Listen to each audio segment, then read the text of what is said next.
The joint workshop, October 14th, 2013, and with agreement of the chair of Urban Renewal, we arm wrestled, and I concluded that I was going to lead the workshop. So, since it's joint, correct, Mr. Chairman? It is very joint. Okay. Thank you. Could we have a roll call, please? Mayor Dick Anderson. Here. Gordon Eggleton. He's excused. Gary Ellingson. Here. Chester Norikis. Here. Roger Sprague. Here. Henry Quant. Here. And Wes Ryan. Here. Which consists of members of both the Urban Renewal Agency and City Council. Great. Thank you. And our topic today is more on North End opportunities and development and things to know. Shall I start? Please. Okay. Well, it's in a sense, it's the future of the district, or not.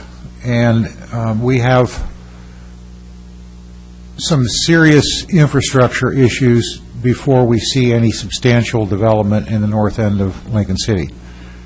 And by the north end, I certainly mean the villages, including the large Boyd parcel, Lincoln Palisades 3, and other properties in the north end. And the north end really is the bulk or the majority of our buildable lands, prime lands for building.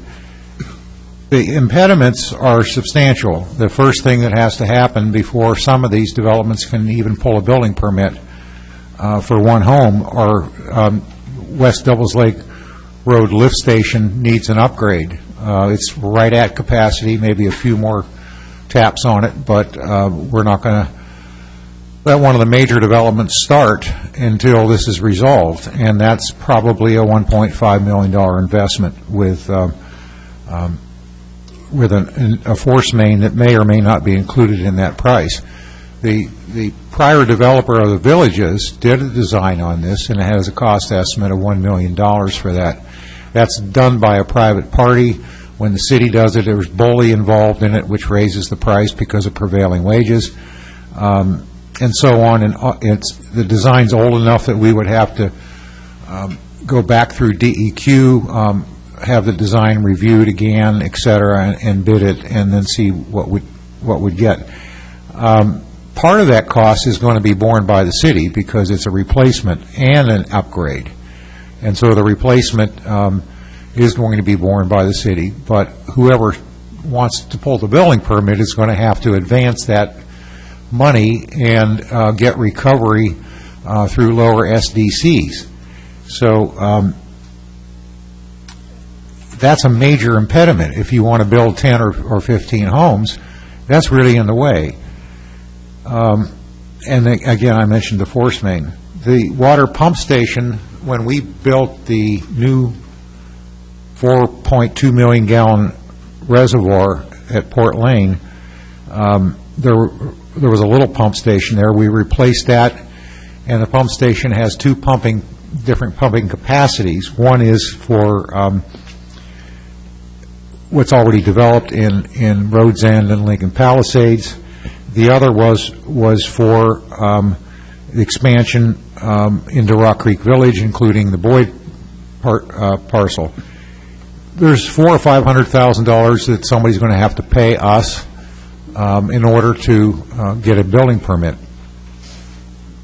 Beyond that, development is going to need the N5 lift station, which is another brand new lift station that would serve the Salasee area, part of the villages, and necessitate upgrading the Rhodes End South lift station also. So we're talking about $2 or $3 million there. There's a transportation fee of $4,000 per lot that applies to a lot of this area up there, but not all of the area. It was based on negotiations that took place many years ago with ODOT. There was never an agreement signed. We do collect that that fee. It's a substantial impediment to development.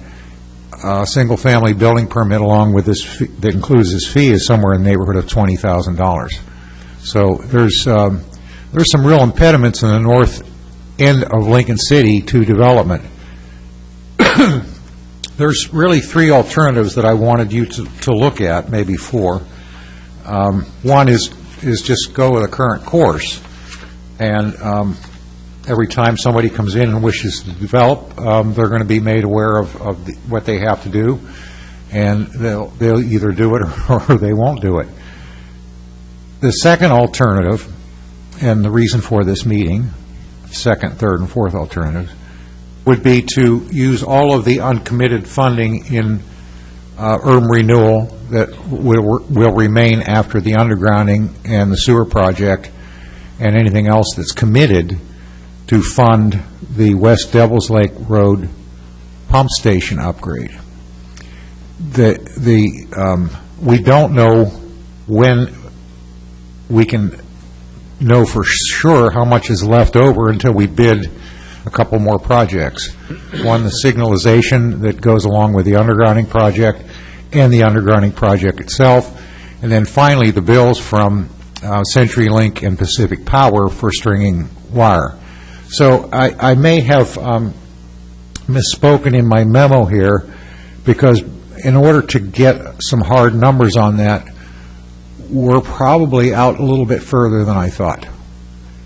Now, what I would like to do is, because we have plans and specifications for the lift station, we know it needs to be replaced, we know it needs to be upgraded, I would like to find a funding mechanism for that and move as quickly as possible, because it takes, if we started to move now, we presumably could do it, or if we started this winter, we could probably bid it in the spring and have it. And the only time you can build one of these is in the summer when the flow is low.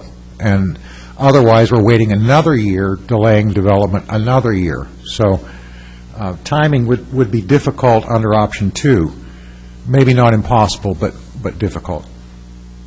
The third option is to continue a small portion of the urban renewal tax, and by that I mean 20% of the tax.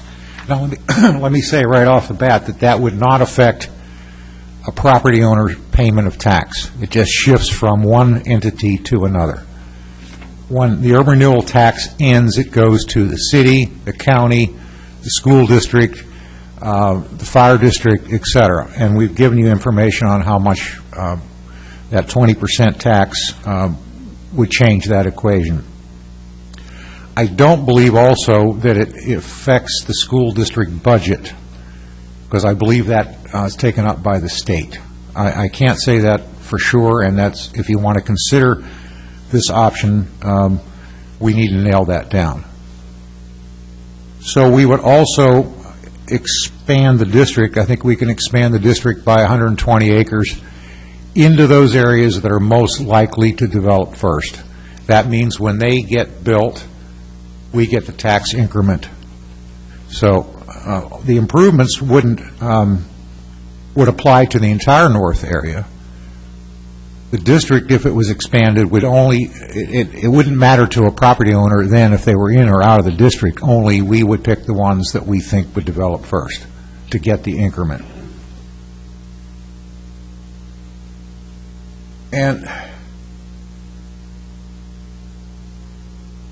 option 4, I've just thrown in there as a variation of that, in which case the urban renewal district would buy from the city the village's property, or most of the village's property, not the knoll, not the open space, and presumably not our workforce housing land. And I only say that because it seems more traditional for urban renewal to be in that kind of land holding and seeking development and economic development. To me, honestly, it makes no difference whether it's one or the other. So those are the basic 4 options, and we talked about some of this in our recent workshop that we had on the villages, and at the end we devoted a half an hour to this topic, so you may recall some of that discussion. And we're here tonight to basically answer your questions. If you wish to proceed with option 3 or 4, then the recommendation, if you wish to proceed to take that seriously and to take a hard look at that, to me, the people that are the stakeholders that are affected by this the most, other than property owners and developers, are the overlapping taxing districts. So if they would be supportive, I think it would be meaningful, and if they were opposed, I also think that would be meaningful. So if you wish to explore this further, then my recommendation would be to have us meet with the overlapping taxing districts, go into the issue and why this might make sense to them, how they may benefit by doing this, how they may not benefit by doing this, and let them provide you some feedback. So with that, I'm going to turn it over to you for questions and discussion and whatever. Yeah. If I could just, from your memo, I had a couple of questions, if I could, just to make sure. When we're talking about the West Devils Lake Road lift station, I'm assuming that's the sewer lift station there. Yes. And then, because the other is water. Right. So Yes. both different types of pump stations, but need to roll. Could you give a non-technical description of what a force main is, because we've used that a couple of times besides the pump station? Yeah, I'm sorry, some of those things we just talk about, and like, because we do it all the time in here. There's there's really 3 kinds of sewer mains. There's the gravity main, which serves almost every customer in the city. It goes into the main and it flows by gravity to the next manhole, and from there and so on to the next manhole, till it finally reaches a pump station, or what we call lift stations. A force main is what leaves the pump station. It's under pressure. You can't flow into it except by another lift station. You can't gravity into it. Your house won't flow into it unless you had a pressure system. And there is the third kind of main, which is what we're talking about around the lake, which is a smaller pressure line that's designed to have individual customers pump into. So that the force main, as we talk about it, is a vehicle of transmission that the city uses. It does not serve customers directly. It only serves from one pump station. It only leaves a pump station under pressure. Okay. Is there any thought given about the use of the pressurized system that we've talked about around the lake as in the north end? Or is it not practical, since we already have lines in the ground and we talked about pump stations to the majority? Wow. You asked a tough one. There could be isolated pockets that it might make sense. I don't know if it would make sense on a major area. First of all, I think we would want to at least initially limit the amount of material that's coming in that is septic, because once it is contained in that kind of a system for any length of time, it gets septic, and there's some pretty serious odor problems. Plus, we might at some point be able to overwhelm our plant, which operates on aerobic, meaning oxygen-loving bacteria, as opposed to anaerobic bacteria that operate without oxygen. So I don't really know the answer to your question. I'd be a little cautious about it. Okay. I wouldn't rule it out. I don't know if DEQ would permit it, except where it's absolutely needed. Okay. The other, then getting to your 4 topics, just a point of clarification, when you talked even about number 1, any kind of development, I'm envisioning that, or I guess that's the question, there are lots already developed in the north end ready to be built. Those are prohibitive from being built upon because we don't have or real close. And I think Palisades is a good. Palisades would have, if Palisades goes before anybody else, they're going to have to do this.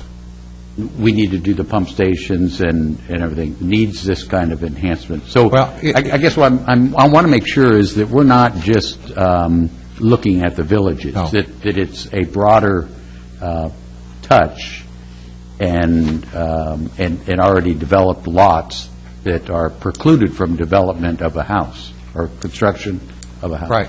I gave you the map of the area that Right. this pump station covers as an attachment to this. It's a pretty broad area, although the bulk of the development area is Lincoln Palisades, the Boyd property, the Villages property that the city owns. But there's quite a bit of other undeveloped property in that area. Other questions? Wes? Yeah, I had a question regarding, you said number 2 was an option of taking the money and building the West Devils Lake Road lift station, which certainly makes sense. But under option 3, it doesn't seem to indicate that you would do anything with the lift station, and I was kind of curious. Oh, I'm sorry. I meant that it be clear that Well, it wasn't real clear to me. I'm sorry. Okay. Well, option 3, that funds the lift station and a lot of other things that we may want to do. It could take care of the water pump station if we wished it to. It could take care of the transportation fees if we wished it to. It could do off-site improvements. I would not think that if we followed if we went to option 3, I would not think of using any of the funding for on-site development issues, either on the Villages or Palisades or anywhere else. This is off-site. This would be off-site money. My second question on that is, if I understood this correctly, we would expand the district and also don't you have to take some of the district away in order No. to extend? Okay, that clears that up. But if you expanded the district slightly, but you're only going to take 20% of the tax for the district, and the 80% of it goes back to those other taxing districts, is that what you're saying? That's exactly what I'm saying. Okay, that makes sense. Yeah. Yeah. And one of the major factors for consideration is, what does that do to the city's budget, and particularly the general fund budget? We ran the projection. I attached it, a 5-year projection for the general fund. It's a preliminary. We're still tuning out a little bit. Includes the annexation, of course. Includes that we only get 80% of the tax from urban renewal, that we were planning on getting 100%, but it still works for us, because that 20% isn't that much. And I think that the other overlapping taxing districts might view that the same way, because what you're doing in exchange for giving up 20% is saying, if we open up the north area to development and it occurs, we're going to be getting a lot more money than the 20% we lost. I had misunderstood. Okay. We would take the 80%. The taxing districts would get the 20%. No, the other taxing district, everybody gets 80% of what they're giving up now. That projection is based on only 20% of that tax. Yeah, we only keep 20%. The fire district only keeps, I'm sorry. Urban renewal. Now you got me going back. We keep 80% of the tax. So do all the other taxing districts get the 80% that they're now giving up. They're giving up 100% of the urban renewal tax now. They get 80% of it. Urban renewal gets 20%. Urban renewal keeps 20%. Gotcha. Okay. Now I'm. If I speak long enough, I'll get that twisted up again. Yeah. Well, that's where I was having difficulty, because I'm going, wait a minute, but that makes a lot of sense, and those projections look very good. Thank you, by the way. And it's really 20%, because less than 20%. And I wish I had Ron Tierney here to explain tonight, but he got, I can't say, but he can't be here tonight. And there's a question of why we can't do 15% that I don't have the answer to, but he explained it to me, and it went in this year and stayed there for a little while, and then it went out this It's like 20%. It's a nice round number. So, Yeah. Mr. Mayor, Other questions? a couple questions. In order to cover all the area that we want to expand to in the north area, how much do we need to withdraw other areas from the current urban renewal district? I'm confusing you. We can expand by what percentage, Kurt? 20%. No, not the tax, the district, land area. It says in the memo. Okay, it's 120 acres. So we don't take anything away then with that? No. If there was more in the north area that you wanted to include, would it be worthwhile doing it? Again, we can't. Even if we release other areas, which we can do, you can only go that much without forming a new district. right. We can't, and I don't know that you would have to designate the 120 acres initially or not. You might designate acres and hold some in abeyance, or 80 acres. You could do that multiple times, I believe, could you not, Kurt? Okay. So that you waited until you had more information about what area was going to develop first. Is Lincoln Palisades going to go first? There's some indication they may, so you'd certainly want to include them. Again, everybody gets, all the undeveloped land gets the benefit, whether they're in or out of the district. The only question is, where do we get the increment? Where do the overlapping taxing districts give up that? Sure. Another question. If we expand the district, we can extend the time to sunset the district because we're taking on additional property, or what's the rationale for extending it? Well, the district doesn't sunset. What sunsets is the tax. The district sunsets when you want it to sunset. Well, but you just can't levy the tax beyond next year, then, is that correct? As it stands now. Okay. Now, you can do an amendment, which is what we're talking about for option 3 or 4, to do an amendment to say we're going to release 80% of the tax. We're going to keep 20% of the tax. We're going to expand the district. That you can do. Okay. For how long? How long would that go forward? Kurt, you know more about this than I do. I think until you want it to stop. I can't give you exact years because we're now talking about only 20% of that increment. But there's two choices. One, it can continue until we reach our the new rule, like my memo had said, is that it's no longer based on 25 years.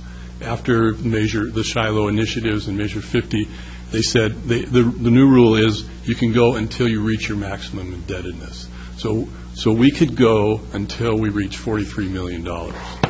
Which was the original urban renewal district was $43 million. We're not going to hit that.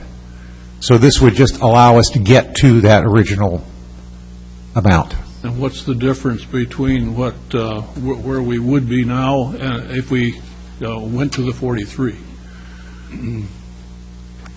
What is it, 8 or 9 million, something like that? Well, it's $6.9 million. Okay. And so that would in current years, that's about 3 years. Does that include that's over and above anything that's already committed for projects now? The 6.9? Some of that may be in there as a part of that 6.9 million. But I think that was the projection, was at the end of June 2014, we will be at 36.1. I get my numbers filled up. I don't have that in front of me, but we will basically be leaving $6.9 million on the table that we could have continued the agency to collect. And that's after we've taken care of that undergrounding and the sewer project? Yeah. Okay. could you help with that? Because that's one of my questions. Which projects are we really talking about that we've already kind of blessed? And I'm not sure whether it's that list that we voted on to push or that we've actually started, the sewer, the light, the undergrounding, and I'm forgetting if there's some others. Those are the three major That ones would that we've got going be finished right now. and leave, okay. Yeah. Without having that list in front of me that we kind of prioritized, were there any others that we left out that we haven't advanced, that collectively we had approved to advance, or were?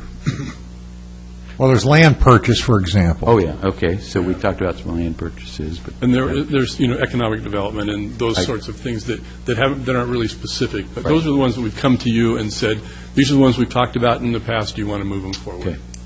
All right. But those were the big projects that we've named that we wanted to make sure got done, okay.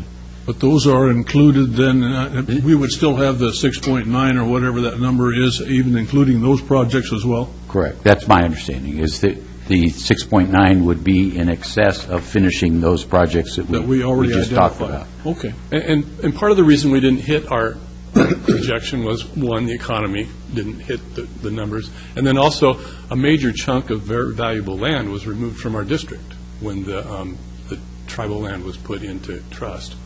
Then we lost all of the increment from all those years. And so those were the two reasons that we didn't hit our maximum indebtedness about the time that we thought the projection was.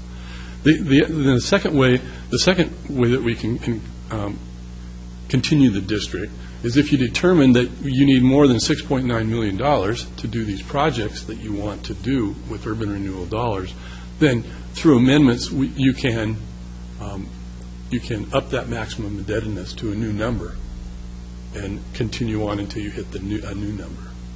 But it's a much greater process, a bigger process than. But I'm confused, I guess. 43 million is the max that we can take from the urban renewal district in the taxing. Correct. We haven't already collected all of that. Correct. So we can go beyond the 2014 date in order to collect that up to 43 then? Yeah. Okay. The 2014 date is a self-imposed date. We chose that, and we said, and then when it changed and said you don't have to use that date anymore, you need to be able to go on to your maximum indebtedness. We stuck with that date. We said, well, we're just going to stay with that date because the city had projections that they needed the cash flow at that time too. Okay, thank you. Is there a technical reason why you don't drop off some of the, change the map of the urban renewal area? As we add 20, drop off 30%, or, Well, that's what they call that releasing. Yeah. So technically, that's what we're doing. We're releasing 80% of the district. Well, but we're not changing the map because that would then you wouldn't be able to do any more loans. Okay, so some of our loan programs then wouldn't fit it. That's the answer. I want to know why we don't change the map. The money that we put in for public works to do projects, right. If we released all the south end, then they wouldn't be able to do a sidewalk project or crosswalk project. So it's not hurting anything to keep it intact. In answer to what your question was, if we removed district land from the district, we couldn't put any more than 20%. 20% of your original amount is how much you can put in the future. And even if you release half of your land, you still can only put 20% in. Okay, that's helpful. Other questions? It keeps all of our options open. Yeah, then right. to keep it intact. No, that makes sense. Other questions? Chester? In your memo, Mr. Hawker, in option 4, you indicate that you've not examined the benefits of this at this time, but there may be some.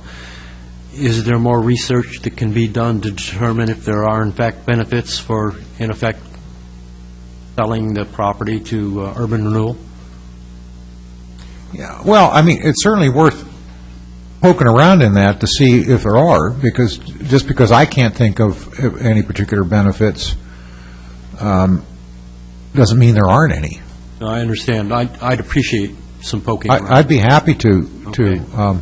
Again, 4 is really a variation of 3, and if you decide to pursue 4, and it takes some action, it's not just a simple vote. There's some action that's required to go to option 3. As I understand it, you don't have to have the okay of the overlapping taxing districts, but I think you want it, or certainly majority of them.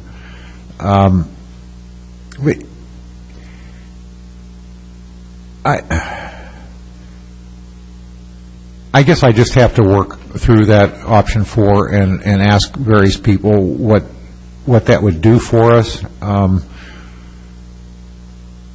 mean, obviously, the general fund would benefit. It's not that big a deal, quite frankly. The general fund is not going to be hurting anytime in the near future. When we formed the district initially, did the taxing districts involved, did they play a role in the formation of the district? Oh, sure. I mean, I wasn't here, and I don't know how much of a role, but you can bet they did. Do we need their approval, Kurt, to form the district? You don't need their approval, but you need to confer with them and let them, give them the opportunity to provide their comment and their feelings about it. But their approval wasn't necessary back then. It may be now. To form a new district. To form a new district, as I understand it, some of those rules are real new. So I think that 60%, you'd have to get 60% of the taxing districts to say yes, based on the amount that they collect. So basically, it's a city and the school district. If they said yes, you'd have your 60%. And is that the same for expanding? So it's a courtesy and discussion that do. Okay. But we're talking about 11 districts here. Mm-hmm. But if it's by dollar amount received, and that's what Kurt was saying, between the school district and the city. And that's to form a new district under the new rules. That's the new one. Not what we're talking about doing. None of the options that we're talking about would require that. It strikes me that getting 11 agencies of any kind to agree on any subject would be a chore. That's probably a good thought. Yeah, I agree with that. But we need to extend our hand at any rate, Mr. Hawker, and seek or consult with them. Well, I think so, because, I mean, I think the only downside is that they'd be giving up 20% of what they may have been planning on to get, and probably are planning if they're looking at their budgets carefully. Temporarily giving it up. Yes. In order to get it. Right. The same bet we're taking is that by making these improvements would make an area developable, and thus increase assessed value, which is the mission, right, of urban renewal. Right. I mean, I think there's no doubt that that development will occur faster. The only question is how much and how much faster. Yeah. That's what we can't. I mean, we can estimate because we know what the drag is on the development. The drag meaning these improvements that need to be done. So you eliminate those. We know that that's a substantial drag. Remove that, and then it's, I mean, I hate to say it, but then it's anybody's guess. It's the economy, it's the market, it's what's driving the market. Is it going to be single-family homes? Is it going to be apartments? What is it going to be? And so on, all these questions we can't answer. But we know that our average home building over time is certainly a lot higher than it is today. But it's nowhere near the 150 units we were building a year in the boom. So, I don't know, I'll have planning calculate that over some long period of time, but it's probably 50 or 60 units. Well, pretty soon, what's in the lower part of Lincoln City, meaning not this north part, is going to be gone. And it's not going to be that far out before we're looking at saying there is no more easily developable land. That's what we're trying to say. Let's make some land easier to develop. And there will be a choice then. Will urban renewal, will the city get reimbursed for these expenditures that we're talking about, or is it going to be an investment in economic development? And that's a decision to be made sometime in the future. But even if it's decided that we want reimbursement, it could be per building instead of upfront. So I'm not even suggesting that we make that kind of a decision at this point. Just saying this is a way to clear out some obstacles. You can decide at some point whether or not you want everybody to pitch into this or whether this was an investment in economic development. Mr. Mayor? Yes. It's safe to say that these 11 taxing districts that would be affected by this 80-20 program have probably already been projecting out for 100% instead of, in other words, being eventually receiving 100% instead of 80%. And how far out do you suppose that they're planning? As far as we are or farther? I can't answer that. I'm just trying to think how much of effect it might have on schools, for instance, if they're expecting that at the end of 2014 they're going to have 100%, and all of a sudden they find out that it's only going to be 80. And we're going to have to check and see if this is still true.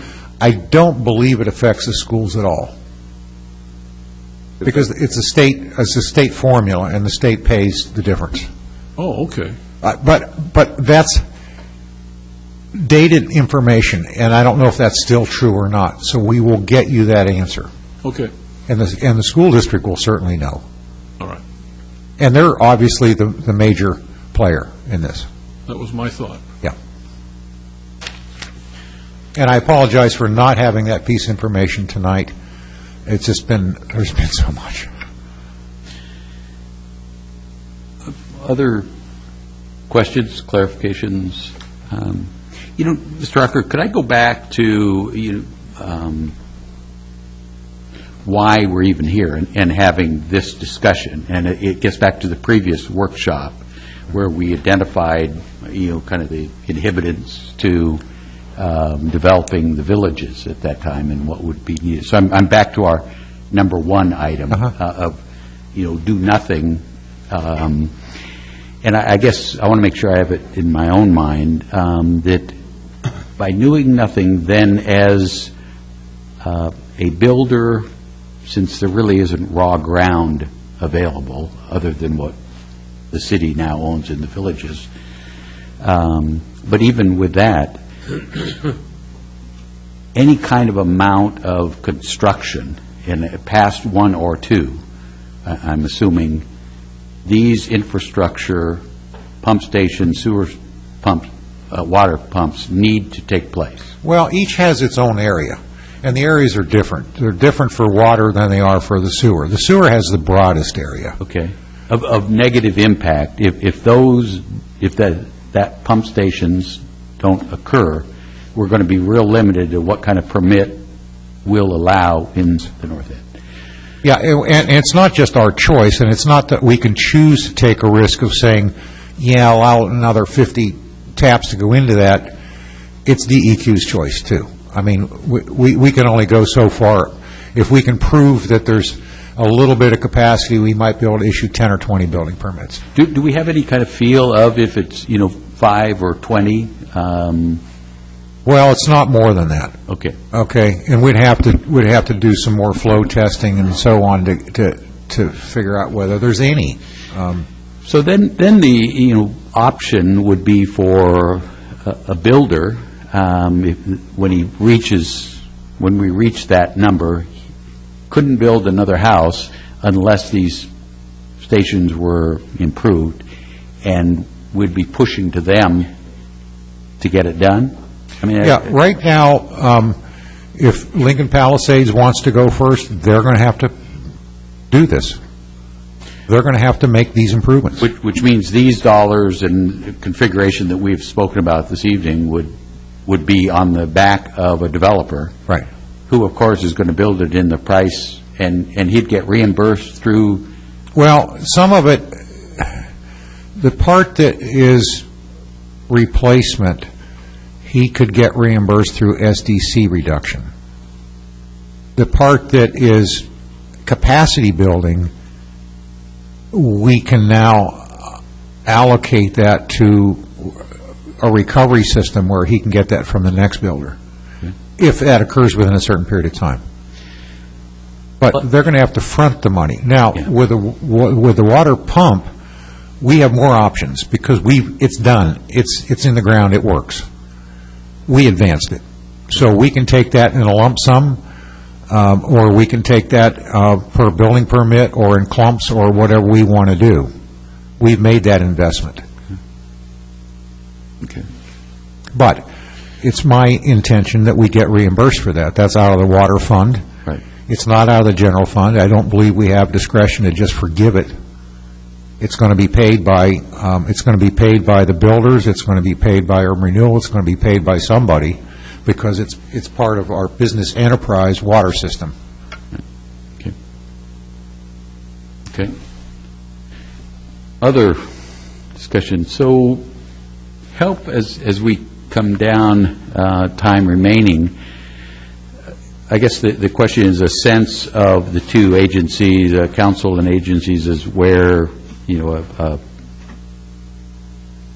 which one of these alternatives to kind of proceed or have an inkling towards?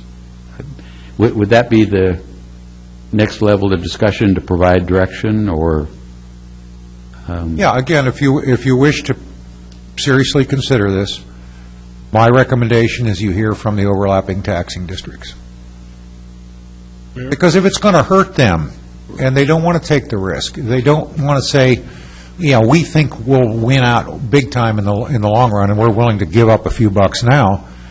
If they say we are counting on every one of those dollars, then I think you need to hear that. Yeah. So that might be the first step out before. That would be the first step. Yes. I'm intrigued by the option number 3 and a little bit by number 4, and I would like to proceed with checking with the other districts to see whether or not that impact is going to be too much on them. But I would think it would be worth going forward with number 3. I concur. And number 4 was just to kind of feel if there might be some real advantages. Yes. By a change of. Right. Okay. Yeah.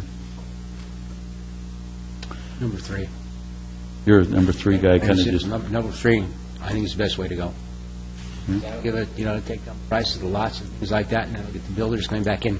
Because I think David mentioned it was $20,000 right now without any improvements, and we know what happens when a builder goes in to build something. They pass that on to the customer who's buying the house, and that's going to raise the price of the houses, and that's where it's going to price the houses above what would be economical for them to build. So you're all for getting that transportation fee out of that mix. Yeah. Other thoughts from this side of the table? No, I support pursuing the districts and feeling them out. Get our next feeler level to. Okay. Is there anybody that's opposed? That might be your option, but you'd just as soon not pursue? This time. Okay. No, you haven't heard anything? All right. Pursue it. Chester? Mr. Hawker, I was puzzled in your memo. On the first page, the last sentence, there are several alternatives for urban renewal to become the vehicle to accelerate. And then number 1 is do not intervene. I know. I was just saving time, and that's not a proper outline. Number 1 really isn't one of those. Okay. Thank you. It was just lack of my attention. But it is an option. It's an option, but it's not an option to accelerate. Yeah, exactly. Okay. Right. Thank you. Okay. Maybe you could get lucky. Yeah. Any other comments from anyone? We have 10 minutes. Would it be all right to ask anybody in the audience that would like to make a comment on things you've heard? Seeing none? Quiet on the western. Okay. All right. Without anything else, then we'll adjourn and in a bit come into City Council. Thank you.